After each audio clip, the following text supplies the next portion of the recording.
Hello and welcome to Northwest Knitting. My name is Kathy and you have come upon my knitting podcast. If you are new, welcome, and if you are returning, I really appreciate you coming back and joining my conversation here. You can find me on Instagram and Ravelry as Northwest Knitting. So the basic premise of this is not just telling my this is what I'm knitting, but also my focus is that I'm trying to make clothes, mostly for myself, that are to create a sustainable wardrobe of things that I love to wear out of natural fibers that I'll reach for over and over again. And at the end of their lives, natural lives, then either reuse the material or let it decompose. So that's what I'm focused on, but I also have a lot of other fibers that might not fit that category that I'm still knitting with, and babies to knit for. So it's by no means hard and fast rule here, but that is my general focus and what I'm interested in for both personal and environmental reasons. So what I'm going to do today, I'm going to tell you, I have two things that I've made that I'll talk about. And then I'm going to talk about two alterations I made to finished objects, because I'm at a place where I'm, time of the year where I'm pulling out all my winter clothes and seeing what I wore last year and what needs to be fixed, maybe what didn't work, what could I do to make things better, and very importantly, what is it that I need to have that I don't have, and maybe I could focus a little bit more on that. So anyway, that's where I'm going today. And then I also have later, one of the viewers asked if I had a favorite hat recipe, and I'll be showing that, and then a few thoughts about how things are going with me and what I'm reading and what I want to do next. So, okay, let me get started. As you can see, I am wearing a shawl over my Lento sweater, and you can see how nicely they go together, which I knew they would. This shawl is the set Adrift Shawl by Lindsey Fowler, and it is in her Salt and Timber book, and I really enjoyed making it. This is her version right here. It's a side-by-side shawl, so you're knitting it from one end, and that's from the book. And you get to the middle and you go the other direction. So I've really enjoyed making it. At times I thought I don't usually make things that are just these two big contrast items, and even until I blocked it, I was agonizing about my color choices and everything. And then as soon as I blocked it, I was very happy with it. But the shawl itself, you could have a lot of fun with. I think if you had some yarns maybe that were speckled or, you know, had complementary colors, that could be nice. Mine are pretty, I guess you could argue that this one right here is the Manos del Uruguay Milo, 65% merino wool, 35% linen. I guess you could argue it's a tonal, maybe, but they're pretty, it's a pretty blocked look. So here it is in all its glory. And as you can see, these are done in a slip stitch, and then instead of weaving in the ends, you leave a little fringe. Now she recommends using beads, which I really thought about. I thought it would be really fun. And then I imagined myself flinging it over my shoulder at the theater or in a concert or something, and hearing all the rattling when I need to be quiet. And that's just silly. I could just use a different shawl. But anyway, I didn't have the beads, so I didn't go down that road, but it could be really fun. And it's a pretty quick knit, really, on size 6 needles.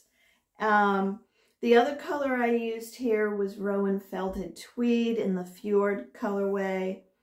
I talked about Rowan quite a bit 2 episodes ago. Really love both of these yarns. Were absolutely a pleasure to knit with. Let me see what I can tell you about the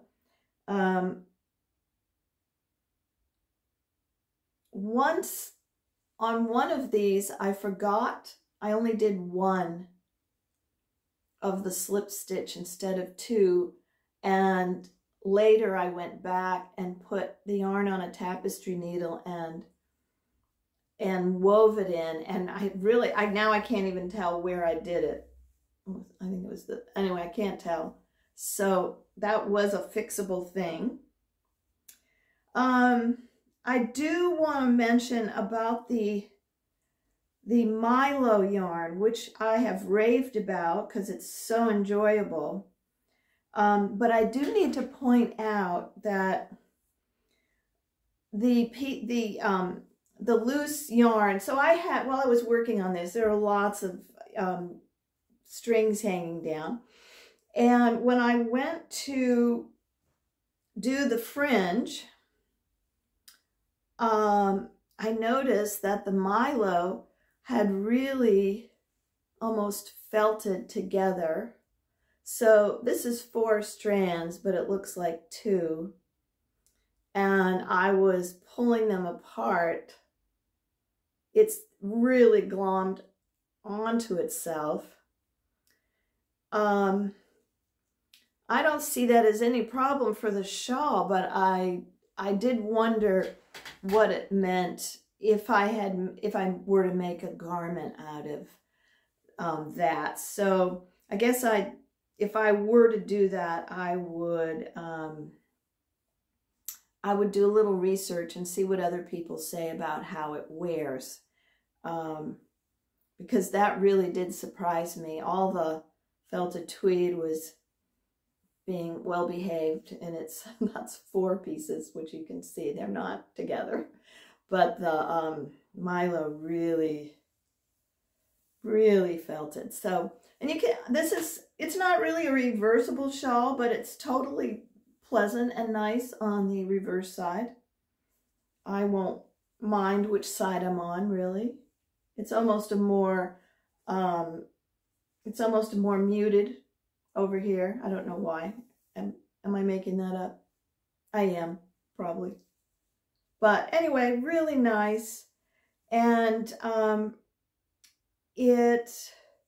blocked it pretty firmly, and yeah, just very soft and drapey. She has a cord, an I-cord edge on all the edges, as she did in the Cape Lookout shawl that I made and talked about in my last episode. With the Cape Lookout shawl, I was having it be, one edge was a little tight for me on the I-cord edge. And this one, I didn't do anything extra special, just followed the directions, and I had no problem like that. So I don't know what all that was about. I'm sure I'll be putting this on again, as I am finding it a little chilly out here. We have had pouring torrential rain, some of what they call an atmospheric river, And then we'll have the afternoons might clear out, and we'll have bright sunshine and blue skies and brilliant colored trees. The deciduous trees are changing and look brilliant. And I just go around. I love looking at those leaves backlit and trying to get a picture. They're just so beautiful. So we have a lot of real wonderful days, but it's been pretty dark. Last weekend was really dark, very wet, and you know, we are fully into the fall winter season for sure. So I have another thing I want to tell you about that I've made. I actually made 2 of these. They're both for little ones. I'm going to say right now hello to my granddaughter, Eleanor. Hi, Ellie. It's Nani. I hope to see you soon. And here's the little hat I made for Ellie. And this I made 2 sizes. I made the very smallest size for baby June, who's 2 months old. And this is for Ellie, her cousin, so who is almost getting close to 2. So this was really fun. I marled it, and I was basically just looking through all my patterns to see what numbers I could use, because I just wanted to do a very simple little hat. And I ended up using the Barley Hat from Tincanknits. I've made many of those. And it's a free pattern on Ravelry. And the special thing about it is it has a pearl insert that you for decoration. And they have every pattern they have runs from newborn to the very largest sizes. So when you buy one pattern, and you get just a lot of different ways you can make a garment. So I used that, but just did it very plain. And then at the end, I made this little I-cord top that I have made for in another hat I'll show you later. So but the fun thing, and what I was really doing here, was I wanted to make something seasonal for the kids. It was supposed to be for Halloween, and we weren't able to get together in time for that. The baby got hers, but Ellie's further away and couldn't get hers. So I thought these colors would be a good mix. This is so I used 2 fingering yarns left over. This is a sock yarn, and I actually made my Albina McLaughlin integrated sock out of this. And the reality was, even though I liked her design, I liked the sock, these colors are too bright for me, and they would just sit there. So I ripped out, and I only had done 1 sock. So I ripped out the sock, and I thought this was crying out for an autumn-based project. So I held this with this one. Oops. So this is Nomadic yarns, and Nomadic yarns, and it is the Rhinebeck sweater weather color here. And then this one is Candyskein, Yummy Fingering, and I believe it's the Poppyseed color.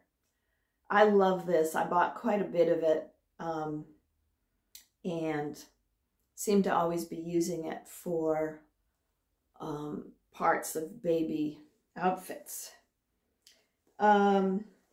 So both of these are superwash sock yarn and have a lot of nylon in them. So they're not what I'm using for myself, for sweaters, or for most things, but I think it's a perfect use to make some quick little baby outfits. And I am thinking, doesn't it seem like some socks should be involved here? That's what I think. So Ellie, if you're still listening, I will mail this to you tomorrow. So that is ready to go. And the marling has gotten me really interested in marling. It was so much fun, and I thought marling does something, you know, we marl with mohair often. This is with mohair. This is my Lento sweater. I talked about it 3 or 4 episodes ago. And this is a combination of Brooklyn Tweed Loft held with Rowan Kid Silk Haze. And no, not. It's held with, I have talked about this yarn over and over again. It's called Indigo Constellation is the colorway. And it's, I can't think of her name, but I'll put it down below. It's a wonderful blue, and I even was thinking the other day, now if I bought one more skein of that mohair, then I could do another sweater holding that, because I really did love the mohair. Anyway, so that's what I'm wearing today, and I'm wearing it because it goes so nicely with this, and also because I modified it.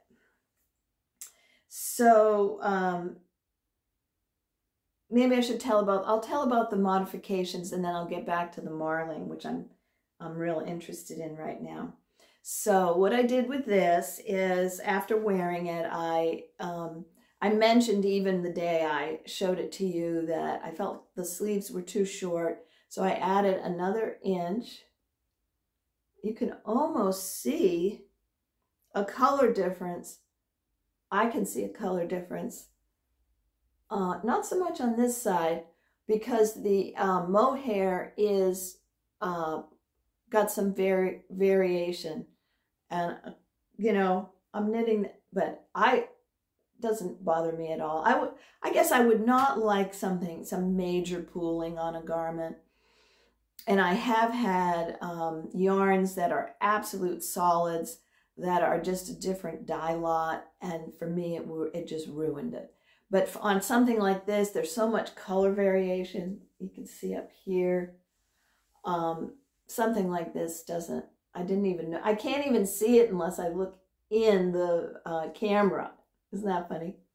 Right now I can't. Very interesting. So anyway, so I added an inch to these on both sides, and it really makes it so much more wearable. So I was real happy with that.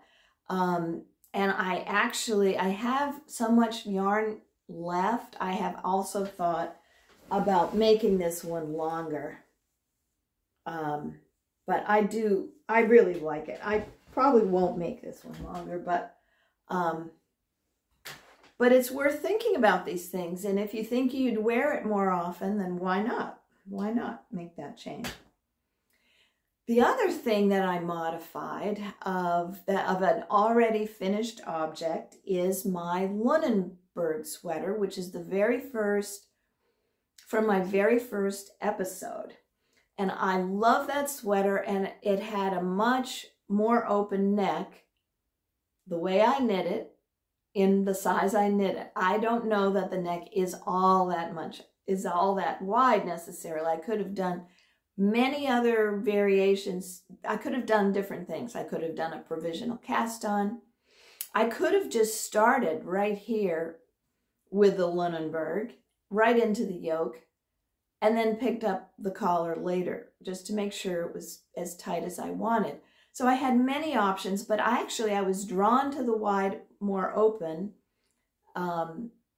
look of it. It's very graceful, and definitely her design is better than what I've come up with. But I found that it's such a warm sweater that I I was feeling cold on my neck. So here's the sweater, just to remind you of I love this yoke, and it's so gorgeous. And it was very fun. It has some pearls in it. And really a great sweater. I have my little, from Kia's bod, she suggests doing something to mark the back of your sweater. And on this one, I really find that I need it. When it's folded, it's hard to find. Okay, so the thing is, this sweater is a lot of alpaca. It's 50-50 alpaca and wool in the body here. And then in the yoke, the grays, the two grays are both 100% alpaca. And it's meant to be, it's a warm sweater. I'm not wearing it when it's just breezy out or something. You know, it's warm. I have other things that I might wear if it's not so cold. But because of that, since I'm wearing it when it's cold, that's when I really need a little coverage on the neck. So let me show you what I did. Okay, so the ribbing ends here. This is the original ribbing right here.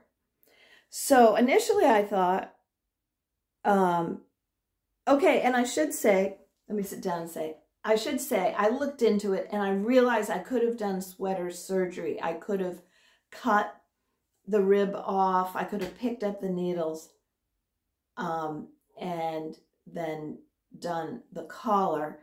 But I've never done that before. I've steeked, but I haven't cut in that kind of way where I'm cutting across this way. And I'll have to experiment with it. But just at the moment I was doing this one, I did not have the stomach for it. And I'm sitting on the couch fiddling around thinking, is there some way I can do this that won't be so traumatic? So what I thought and tried to do was just, so I picked up every stitch of the ribbing I picked up and put on my needles. And then I tried going forward with the ribbing. And I don't know if you've ever tried that before, but on mine it looked funky because you're dealing with that cast on edge right above it. And it looks strange, and I couldn't get the ribs to match, and it just looked weird. So then I thought, you know, this has quite a bit of purling in here. You can see these pearls right here. And so I thought maybe if I purled initially, it would obscure the cast on edge, and I think it did. And then, so I did 2 rows of purling, and then I started ribbing. And it feels really good. It's a little, it's higher in the back, which I really needed. It's more than an inch higher in the back.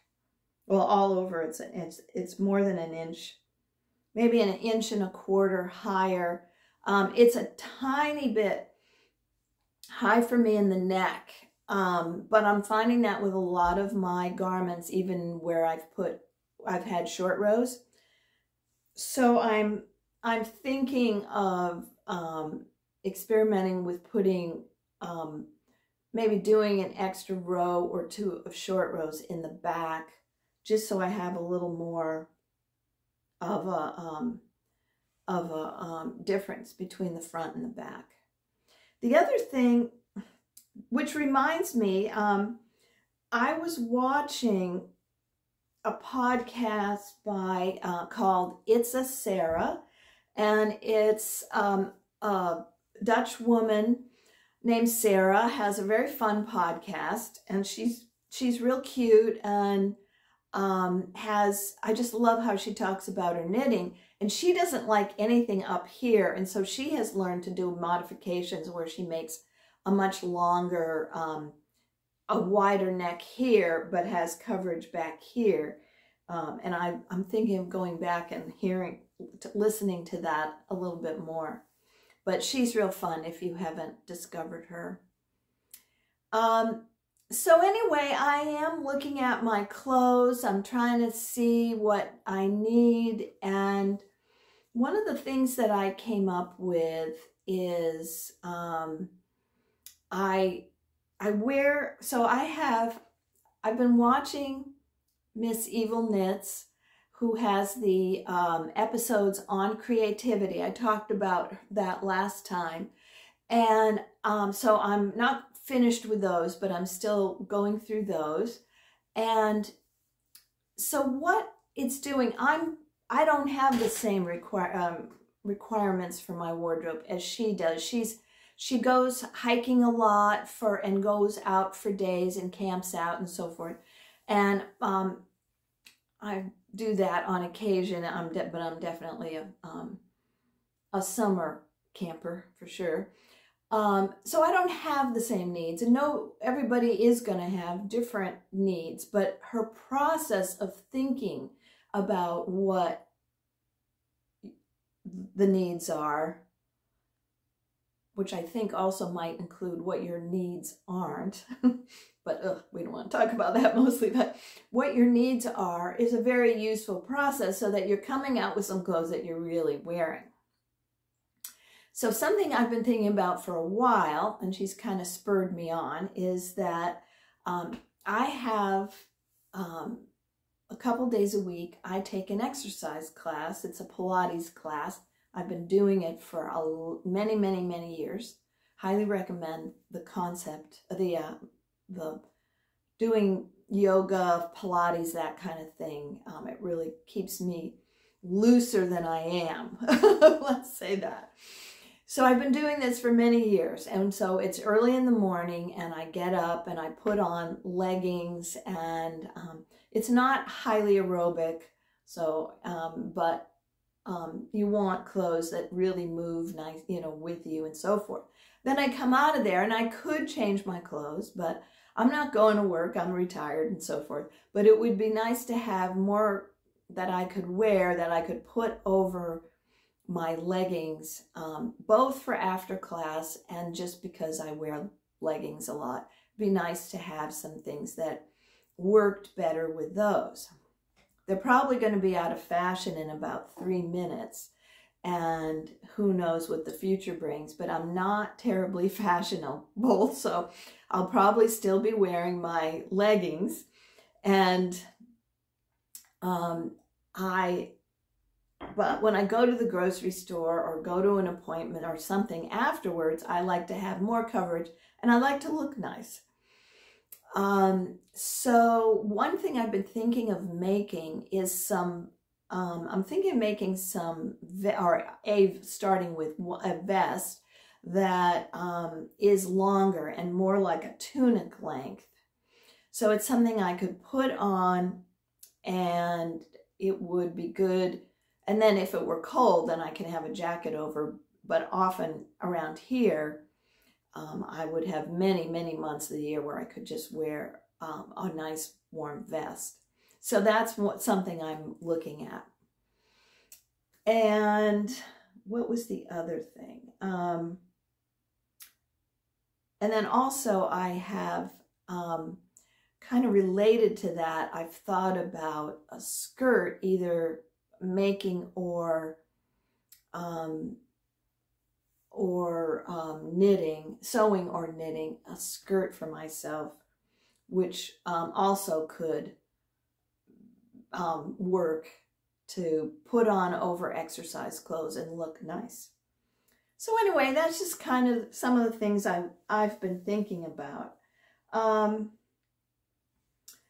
Okay, so and the marling really got me. I've mentioned before the Garter Marler cardigan by Stephen West that's still percolating back there. But there's 2 new sock patterns and then one older sock pattern that all use marling that I thought I'd mention. I'm sure everyone has seen the very brand new Bear Paw Socks pattern by Andrea Mowry. That's a toe-up sock. You can use two strands of fingering together, and it's based on her DRK Everyday Sock. But before that, a month or a couple weeks before that came out the Thrifty Marla's socks by Albina McLaughlin, which is either toe up or cuff down, and it has this expanding rib thing that she does, and I don't know what it is, but I'm curious about it because I have trouble getting socks to fit. So any of these might be good. The ribbing might be good for me to try. And Albina always has lots of variations of, you can almost always do her garments in different weights and so forth. And then there's the High Desert Socks pattern by Lindsey Fowler, who designed this and wrote Salt and Timber. And I put that in my favorites as soon as I saw it, and then never got around to it. But again, I think they're all going to be knit at a DK weight, and you can use DK, or you could hold two fingering weights together. I've told you before, sock knitting is not my strength. I am just finishing the second sock of a sock that I showed you months ago is finished. Naughty girl. I just have a very hard time with socks, and they kind of hurt my fingers on #1 needles, and I like the pattern, really excited about the yarn, and I will finish it in either today or tomorrow. I will finish that sock, and then I can finally put it on. These thicker yarns are perfect for boot socks, and if you wear boots like I do in the winter, around here it's so wet unpredictably that there's hardly a day in the winter that I don't wear my boots. So I have two pairs and I alternate, and I really could use some thicker socks.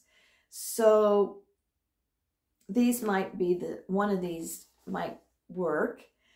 And also, even though I would never, considering how slowly I knit, I would never think of socks as a gift item with a timeline. I might be able to do it with a DK weight sock. So anyway, those are two things I'm thinking about, and that Garter Marler cardigan is just so intriguing because I would love to use up lots of little bits of yarn. Okay. All right, now the other thing is somebody said, I think I said at one point, last year I made a really nice tam, the Tetagooch tam, and I was showing it, and I said at the time, I don't like beanies. What I really meant was I don't wear beanies. I like them. In fact, if I looked good in beanies, I would have a huge collection of the Shetland Wool Week hats they come out with every year. Those are so great, and they'd be fun color work, and I would really like that. But I don't look good in beanies, so I make mostly tams that have more, that aren't so close to the head. Oh, that's so yummy. It's a turmeric chai. So good. Okay, so the pattern, though, that I have made over and over again for a tam, and enough so that I feel comfortable fiddling around with the numbers and everything, is the classic French beret by Erika Larner, and she wrote it for DK weight, suggesting room for marling there. DK weight, 24 stitch gauge, and number 3 needles is what she suggested. So this was my first one, and I had leftover yarn from my Soldotna crop, and this was Malabrigo worsted. It might be the Plumo or something like that color. And I really loved the color, so this was the first one I made. And what's kind of sweet about the pattern, it's got this, it has a roll, it's rolled here, and then it has a couple stitches of a rib, and then you go into the body. And you can see there's a lot of variation in this yarn, so a simple beret is nice. And there's the top with the little I-cord ending. So I enjoyed that one a lot, and then it turned out I had other yarn left over from the Soldotna. Okay, I promise that I'm over my teal phase for knitting for just a little bit, unless I need a cardigan. But look, oh my gosh. Anyway, when I got this yarn, it wasn't, I cannot remember this. I went on my Ravelry page. I looked through a lot of my, my little cards. This is the sock yarn I was using for the baby hat. But once I get to the end of those skeins, I'm going to work on organizing my things, my records, so I have a better idea. But at any rate, I loved it. It's got this really nice tweedy look. This one, I think I knit possibly on tighter needles. I forget what she recommends for the cast on, but I knit with pretty tight needles, and even so, this one feels a little bigger. I'll demonstrate all these in a minute. And then finally, I made this one with leftovers from my Felix cardigan, because I loved that. Okay, this one I do know. It was a, this one was a Isle of Skye, Jorstad Creek mohair in the espresso bean colorway, and and then underneath it is a yarn that, shoot, it was 100% alpaca. So I'll show you that one.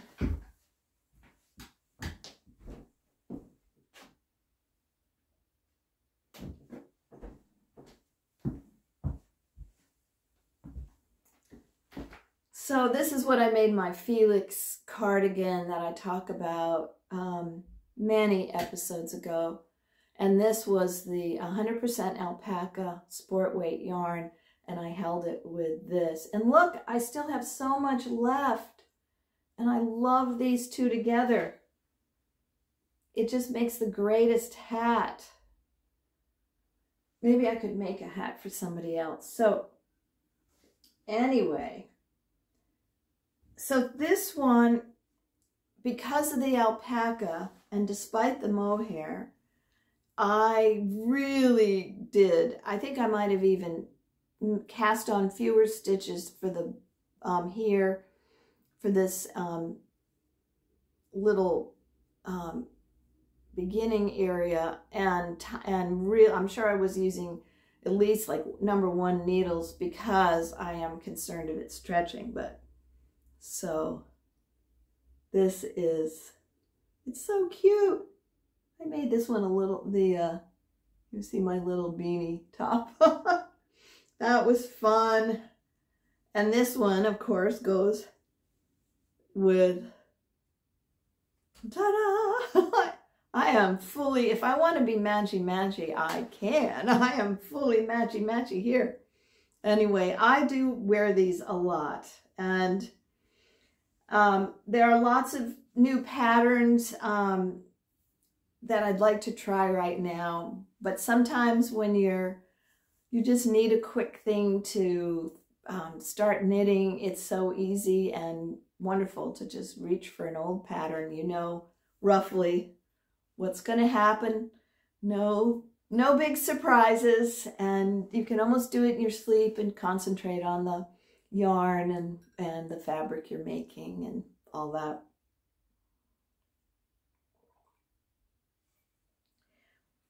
Okay, so let me think. Are you doing a lot of gift knitting? This is an interesting time of year for me. If I am going to, I want to get hustling. And I'm sure certainly the babies need more things. And often I will knit for my people, my close family, my kids and their spouses and my husband. I don't usually do much more than that with knitting because people, I just don't exchange presents with lots and lots of people, and I think that's all to the good. I like to hear what people are doing. If anybody wants to send me I love it when people send me I'm not suggesting you, but I'm saying people I know send me a Christmas card and tell me what they're doing and extra points for some pictures, particularly of children, then I love it, and I love to exchange that. But we don't need a whole lot, and I don't like to get into the habit of doing too much of that. But it can give people so much joy. I'm not suggesting don't, but usually my hands are pretty full with just the people very close by because I am trying to make things, not buy things. Now that's kind of misleading. I do buy things. I find myself, one reason that I start wanting to knit for my loved ones is because buying things is tricky. I don't know often what to get. It's just, yeah, buying things, it's hard for me. I do get almost everybody a book. So someone in the family once said to me, you know, it's not all about books. And I thought something was wrong with it. But anyway, no, I usually do buy some, you know, a book or something. Yeah, some reading material for almost everybody. My husband and I buy each other a lot of books, and then we read the books, and then we read each other's books. And so I really like that. And if it were just all books and knits, I'd be very, very happy. So the things I'm inclined to knit for people that seem to be well received are hats, mitts, the cowls, and this year I might try a pair of socks for somebody. I've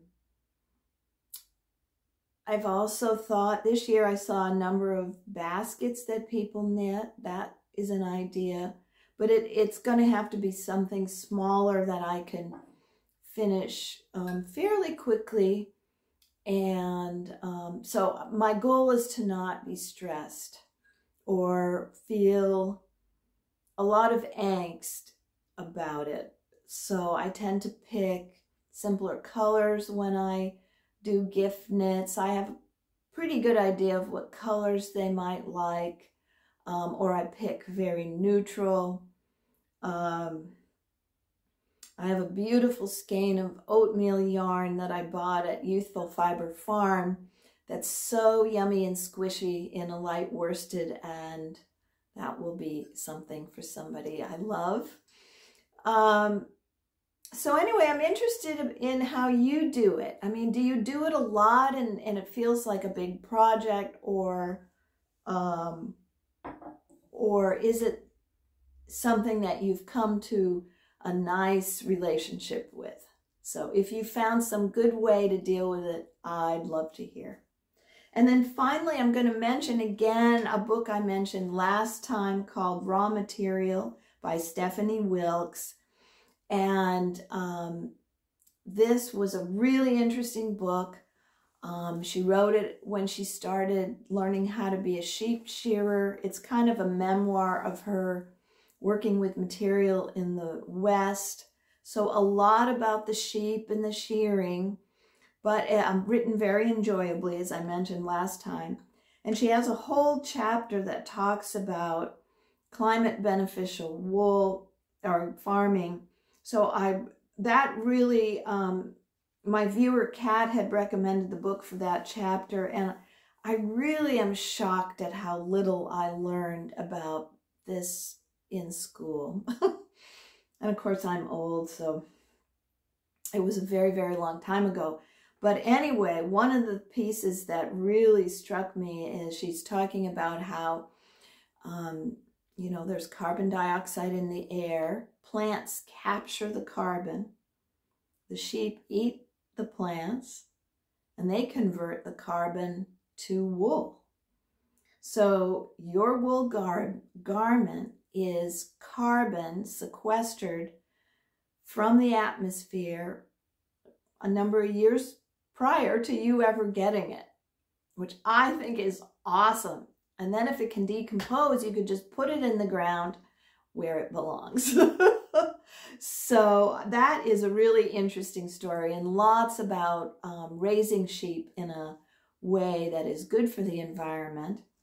And then a whole section on working with people who were a family that was trying to set up a mill, and the experiences that they had, and she was really involved with them and trying to get it financed, and it was really very, very interesting. So I'm trying to think that I have a number of books on the go, but not ready to talk about. We're having a grand old time visiting our new granddaughter and trying to get outside as much as we can. And I hope you are doing the same. I hope you're staying healthy and having a very nice entry into our dark season. Most of you are on my side of the world, but some of you aren't. So if you're over here, it's getting dark. It's really dark at early in the day. And for me, the light and the absence of light is much more difficult than the absence of the sunshine and the warmth. So anyway, I hope you're doing well and holding up to whatever life is bringing you. So take care and happy knitting.